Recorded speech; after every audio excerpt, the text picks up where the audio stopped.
Alright everyone, it took me a while, but I finally got around to playing Canterlot Siege 4 on hard mode on map 3, and I succeeded in beating the map. First things first though, I just want to mention that I grinded a bit, and by grinding I mean I failed several times and it forced me to restart several times, which allowed me to unlock almost all of the potions. I think the only one I'm not unlocking just yet is the Power Rush potion. I think that even if you use a potion during a map, it automatically, like, once you use your potion, once the map is over, you'll actually get to be able to use the potion again, depending on how many you've got. So I make judicious use of the potions in my successful attempt at map 3 on hard mode. And I also unlocked 2 artifacts. The first one is the Alicorn Amulet, and here I'm going ahead to unlock the Crystal Heart. Even though I could have unlocked the Big Round Teeny or the Sunglasses, I choose the Crystal Heart because 20% on all stats with 20% extra bits for defeating enemies. That's just too good! Although Sunglasses has a multiplier of 3 for drop rate of items, which sounds pretty good itself too, especially if you want to unlock more stuff, or have more stuff to unlock stuff, rather. Anyway, I start here. I start with a Radiance because critical rate means higher drop rate of items, and well, as some of you will see, I get ridiculously lucky in the beginning.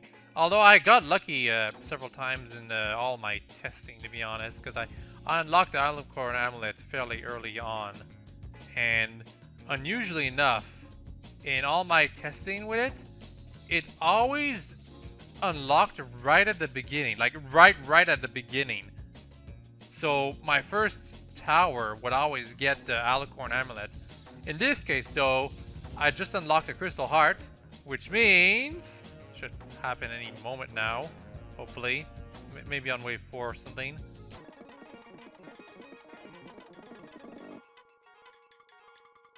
Alright, maybe wave 5.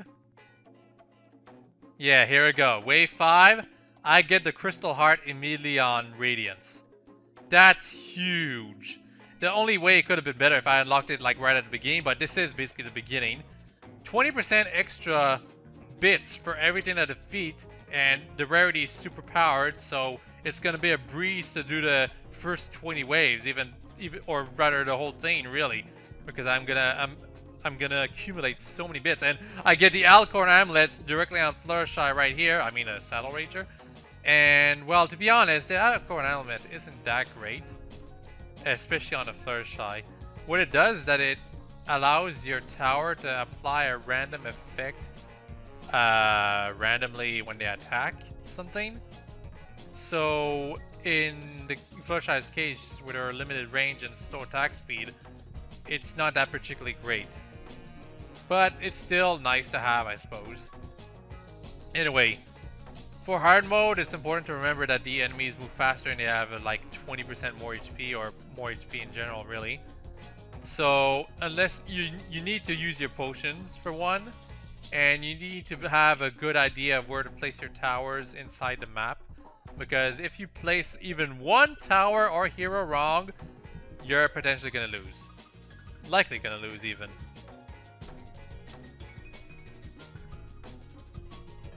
I placed 2 Flourishais. I mean, I'm gonna call them Flourishais, whatever. I placed 2 Flourishais, a Rarity, and a Twilight for the first 10 waves, or by the end of the 9th wave, rather, because I want slowdown and lots of attack power for the first boss.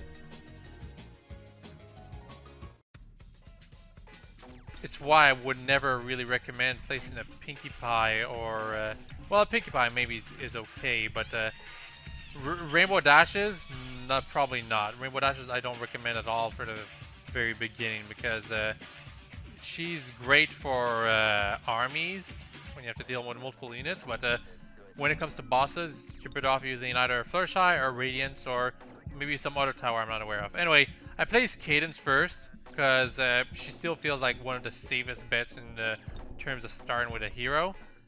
And I then placed a support tower for range right at the beginning because I wanted I like range, and range is probably the most overpowered thing to have in this game. My second hero is Luna, because she is amazing for that. Like, she's not in the optimal position just yet, but I placed her there because she needs to be within reach to actually attack the enemies to gain experience. Once she reaches level 2, I highly suggest moving her just directly to the tile on to her right, so that she deals a lot of damage to all of the units traveling on that track right there.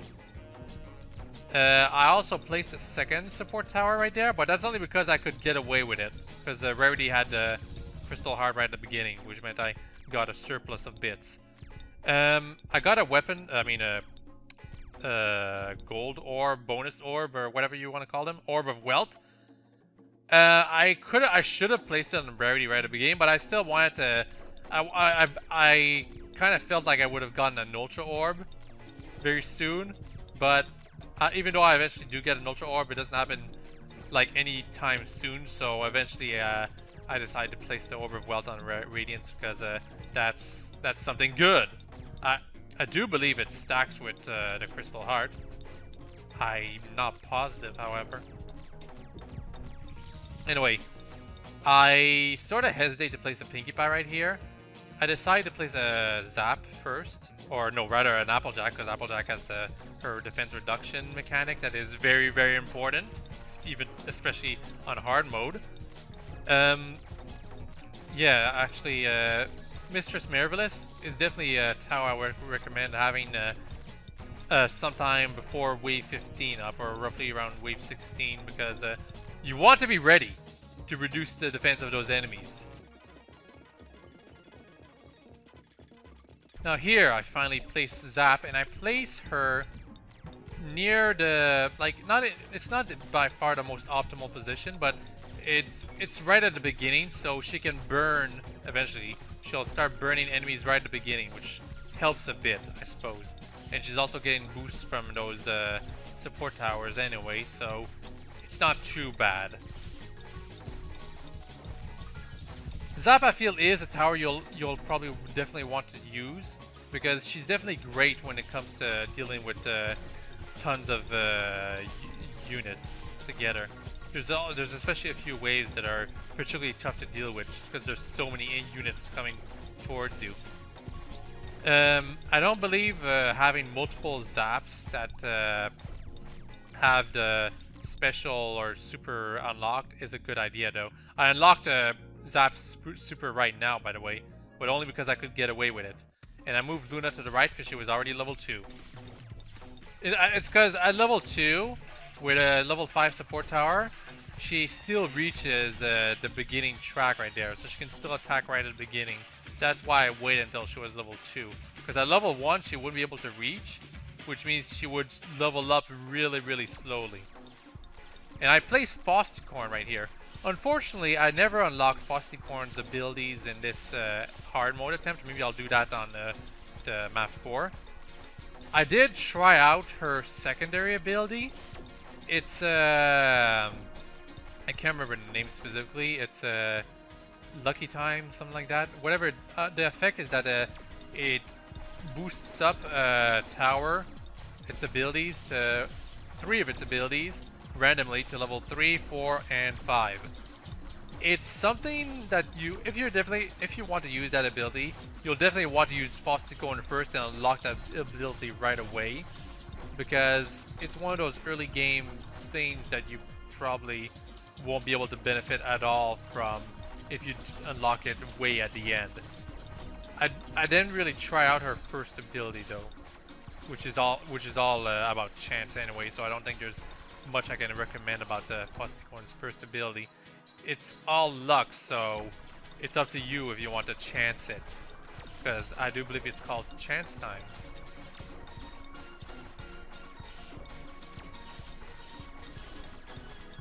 Like, to give perspective, comparing Fosticorn's secondary ability with Cadence's.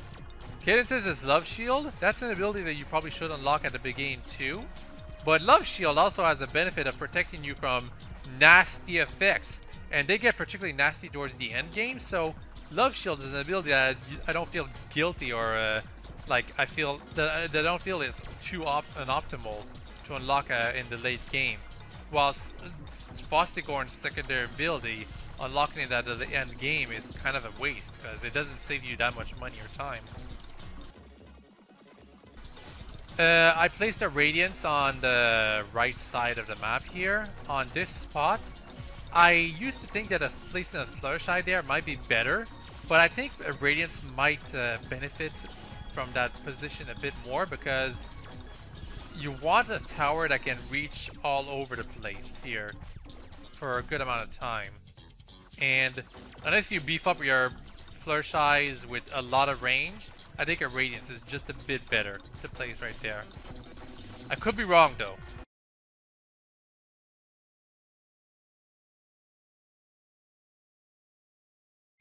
Alright, wave 30 boss is way too easy, not a problem at all, but at this point you should start having units on the right side of the map that can like pick up whatever scraps manage to breach through whatever forces you have on the left side, because the left side gets crowded really fast.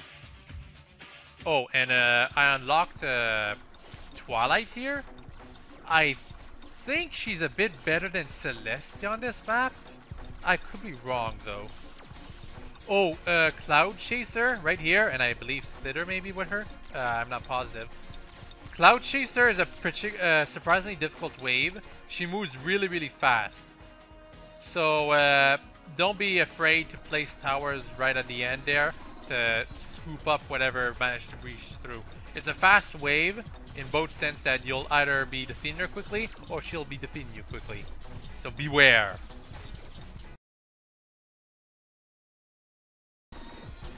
Surprised me. She managed to breach through almost all of my forces. Didn't make it like that far, but it's at this point that you start being concerned about making sure that the way you position your towers is real solid. Because if it isn't, you're about to lose all your lives real fast. You only have 5 of them in hard mode, by the way. Oh my goodness, Bulk Biceps. Bulk Biceps gave me a lot of trouble in all my runs. Even this one, sort of, kind of, even though I dealt against him as well as I could have. And here you can see me about to use a potion because I got burned by him real bad last time on like my last test run because he survived surprisingly long. And I started the next wave a bit too early because that Bulk Biceps on the right side of the map right now, he's gonna last a lot longer than I anticipated. Or rather, there's another one behind him that I didn't notice. You really want to be careful when you're against these super high defense, super high HP units that move slowly. Be careful before you start the next wave when they're around because they can last really long. Oh, and the wave 40 boss, I don't know if you're watching this, Footsie, but the wave 40 boss is a bit strong, I think. In one of my test runs, I actually lost against her. She made it all the way through and I lost 4 lives. I had 1 left. And I still managed to go all the way to wave 55 despite that. And when you lose against a boss, you don't get like anything from that boss. No bits and not the gem that allows you to buy more heroes or unlock more abilities. So maybe she needs a bit of a nerf. Maybe. Just saying. And I moved Cadence and Fostigorn to the right side of the map here. You want Cadence to be around the position I put her in, because that's where your units will benefit the most out of it, as far as I'm concerned.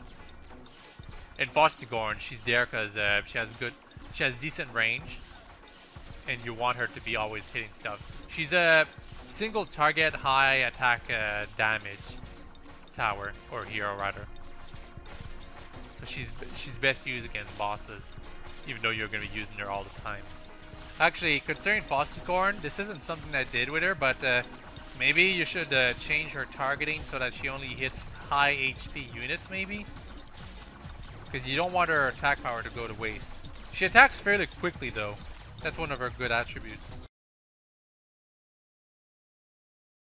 Sorry if I'm skipping too many waves, but if you're doing this correctly, if you're following most of my advice and at least paying attention to how I'm putting all my units all around, you should be fine playing this on hard mode.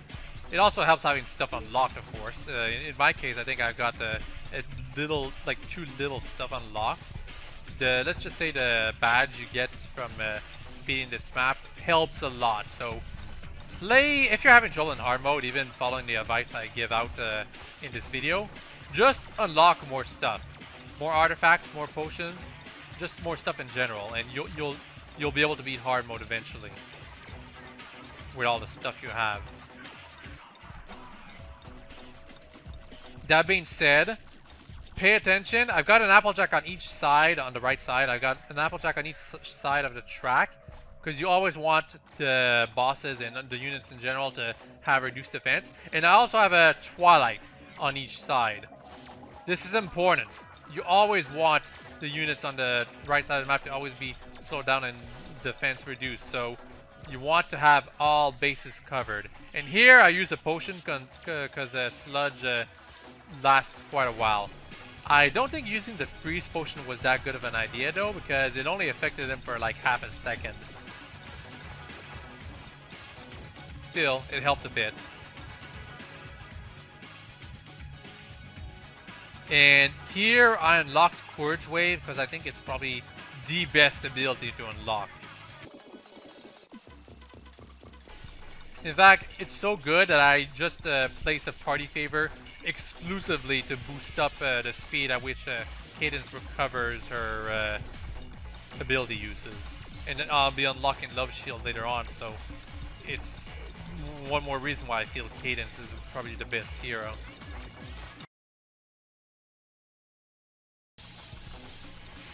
I use a potion right here to increase the range of my towers. Not that useful, but it does demonstrate like Luna's strength really well right here.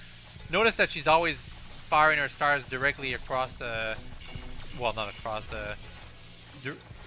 directly into the track, hitting all the Gildas continuously. It's why placing Luna right at the beginning is something that I feel is still optimal, despite the fact that it's a little counterintuitive, considering almost all of the action happens on the right side of the map later in the later waves. Okay, right here, I increased the speed of the game in the experimental 2x game speed mode.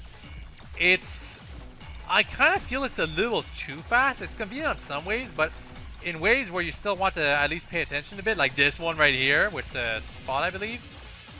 I think having an option for 1.5 game speed would be nice, because sometimes you just want to accelerate it a bit, but not too much. Still, my towers were placed so well that I managed to get away with a lot right here. And I got an Ultra Orb right here. I placed it on the Radiance, I believe. Unless that was my second Ultra Orb, in which case I placed it on some other tower. I do get 2 Ultra Orbs in this successful run. Yeah, that was my second Ultra Orb, and I placed it on either the Zap on the right side of the map in the center, or the Radiance at the center of the right side of the map. Try not to forget too much. Try not to forget about Flim and Flam's ability, by the way. If you have like 200 bits and you go into Flim and Flam's wave, you're going to be losing all those bits. So make sure to spend them before you start the wave, or as soon as you start it, and when you realize what you've just done. For Gorsalis, she's still kind of a joke. I don't think she's ever been that much of a joke, but considering this is hard mode, she felt surprisingly easy. It probably helps that I did Courage Wave early on, so I was able to get rid of all her changelings in an instant. I don't know if Iron Will was buffed, but as seen right here, he got real close to breaching all of my forces, which was really surprising to me. I guess he got like some of that swagger he had in Canterlot Siege 2's elemental mode back Because I do believe I sort of panic right here and use a potion maybe.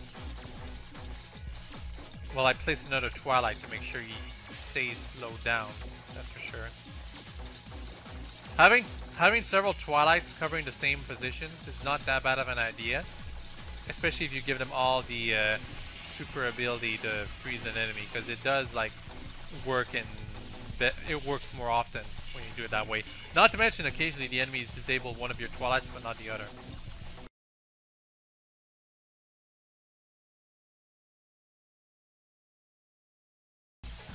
I don't fool around with wave 69. The Night Guards, I think that's what they are really fast and have quite a bit of HP. That being said, you want some of your abilities ready for Nightmare Rarity.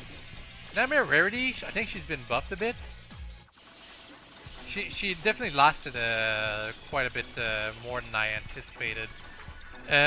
Just want to mention that this is the last, like, I'm about to transition to my original commentary. What I did is that I played the first 70 waves with no commentary, and then when I knew I was about to beat Nightmare Rarity, I paused the video and then I put my live commentary on because I wanted to have a live reaction for the special true final boss. But yeah, Nightmare Rarity, she put up a much better fight than I anticipated, so beware.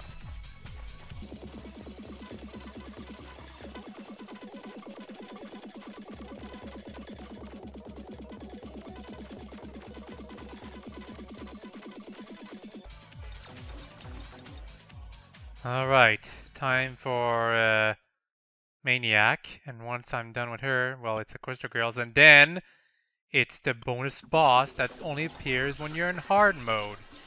Right? Probably. Anyway, I'm just gonna quickly unlock Solar Binding here. Keep Maniac stuck in one place right now. And I better start building even more towers, but there's almost no place for me to do that anymore, jeez. Oh, Solar Binding, please. Thank you. Yep, just start building towers all over the place. Support towers mainly. Not gonna also use these types of towers. Yeah, Maniac's not gonna be a problem at all, even though this is hard mode. I don't even think I'm gonna need to use Courage Wave. Guess it helps that I was really lucky at the beginning here with the Radiance getting the Crystal Heart right away. Yep, goodbye, Maniac.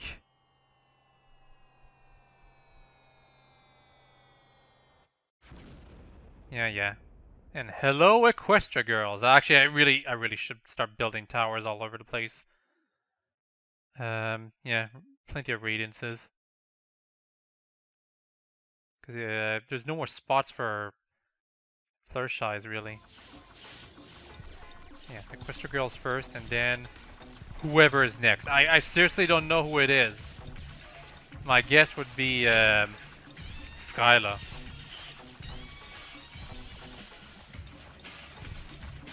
Can I use? Yeah, I can actually. I can use Black Hole right now. I guess I will. Black Hole and Solar Binding are very similar, but a little different. Uh-oh. Who is it? What's this? Unauthorized usage of intellectual property? Cease and desist. True final boss. A lawyer. Cease and desist. What does that do? Does it completely remove a unit?